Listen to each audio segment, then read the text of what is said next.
Nous sommes à la veille d'un nouveau samedi de mobilisation contre le pass sanitaire. 3000 policiers et gendarmes déployés, une centaine d'appels au rassemblement partout en France, Lille, Marseille, Toulon, Saint-Étienne. Samedi dernier, déjà près de 160 000 personnes avaient défilé dans toutes ces villes. Vous y étiez peut-être, vous comptez y retourner. Dites-nous pour quelles raisons, quel message vous voulez faire passer et surtout, est-ce que vous espérez que le gouvernement vous entende? 32-16 ce matin. Dites-nous aussi si vous comprenez ces manifestations parce qu'on verra tout au long de la matinée que par endroits ça commence à exaspérer. Est-ce que vous soutenez ou pas?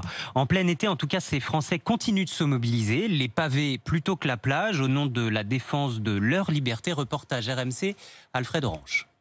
Chaque soir sur Facebook, Audrey épluche le profil de ses amis à la recherche de publications hostiles au pass sanitaire. Et si c'est le cas, je vais les voir en privé, soit par Messenger, soit par SMS, en disant qu'est-ce que t'en penses? Et souvent, ceux que je pense avoir repérés me disent oui, effectivement, je trouve pas ça normal, j'ai envie de faire quelque chose. 4 heures par soir, elle convainc ses nouvelles cibles de rejoindre la manifestation de demain et ça marche. Je vais sûrement y aller en milieu de journée avec un ou deux autres qui doivent me confirmer ça, que j'ai justement réussi à rallier à la cause.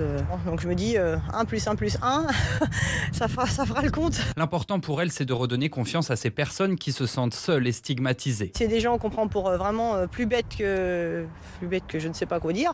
Et ils avaient l'impression d'être tout seuls. Ils disent bah non, je vais pas y aller, ça sert à rien, je suis tout seul. Surtout quand on est parfois tout seul dans une famille. Toute la famille autour de nous essaye de nous convaincre, voilà.